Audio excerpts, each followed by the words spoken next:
Ang lalaki, mabuti, hindi na, tatlo sila tatlo. Oh. Hindi kinain.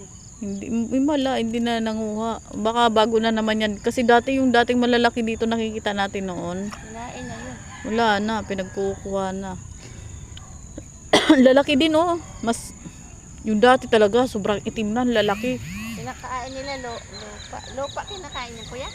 Dinosaur na yan? May bago na naman. Yung dati na wala na yung kuya Bumalik na naman sila. Ang dami na nga nakakatawa. Naanod dyan, naanod. Ayun Nagsisiksik pala sila, ti. Kaway-kaway lang sila. May mga palikpik. Ayun ay apat pala, ti. Apat sila. Yung buntot. Apat sila sa isang yungib. Apat.